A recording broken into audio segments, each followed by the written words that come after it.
everyone, let me introduce myself. My name is Jacinta Nuridayah with NPM 2441111 and 17.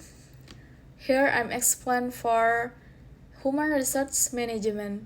On this very valuable occasion, we will not only discuss a department's function, but we will delve into the hearts and soul of every successful organization, namely Human Resource Management. Often we see skyscrapers, cutting-edge technology, and fantastic financial reports as indicators of a company's success. However, let us be honest, all those assets will become a pile of inanimate objects without the energy, creativity, and dedication of the most crucial asset, its people. Human Resource Management in Business mengelola aset paling berharga bagi perusahaan.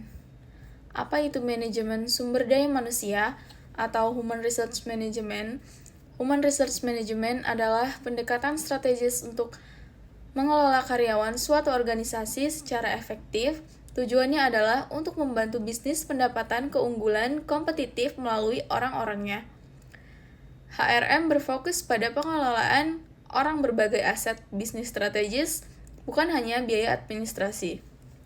Slogan kunci, orang adalah aset terpenting dalam organisasi.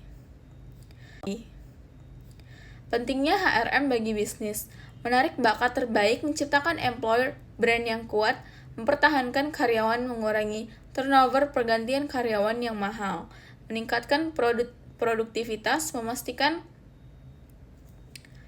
karyawan termotivasi dan memiliki keterampilan yang tepat, memastikan kepatuhan hukum, menghindari risiko hukum terkait ketenaga kerjaan, mendorong budaya positif, membangun lingkungan kerja yang kolaboratif dan suportif.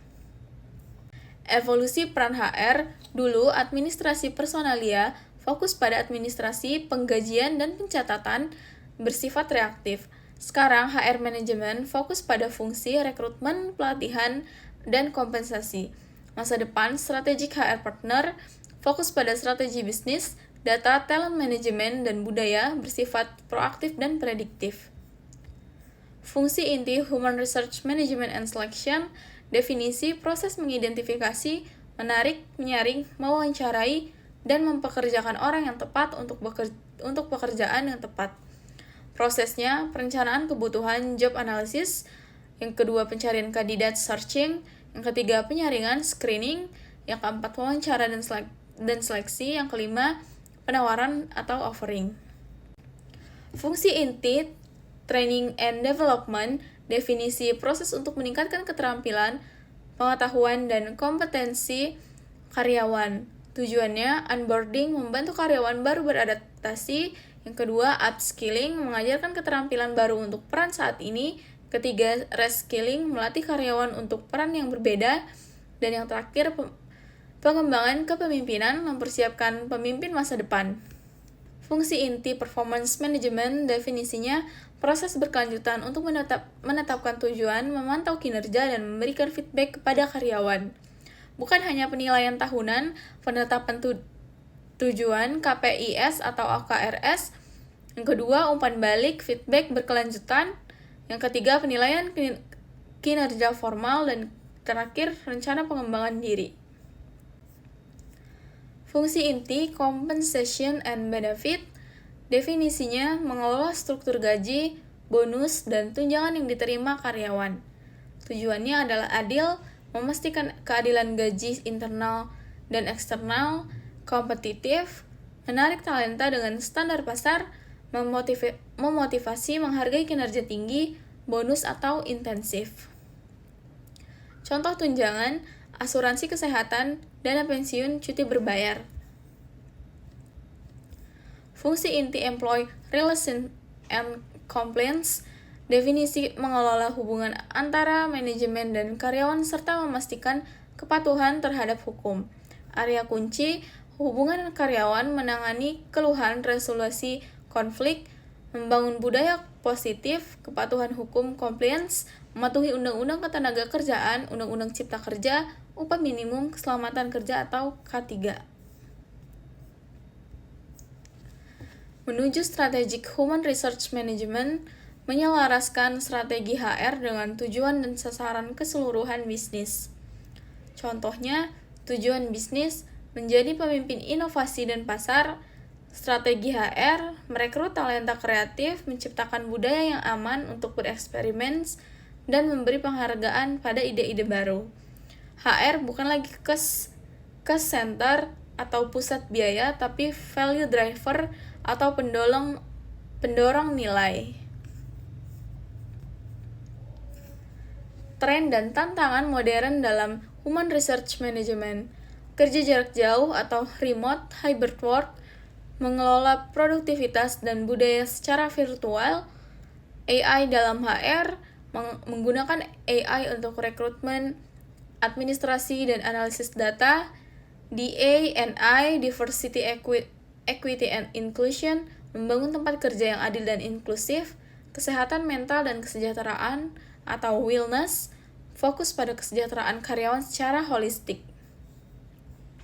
Kesimpulannya adalah human research management berevolusi dari peran admin menjadi mitra bisnis strategis. Fungsi intinya rekrutmen, pelatihan, kinerja, kompensasi, relasi, sangat penting untuk kesuksesan organisasi. HR yang efektif mengelola aset manusia untuk mencapai keunggulan kompetitif. Masa depan HR adalah tentang data, strategis, dan adaptasi terhadap perubahan.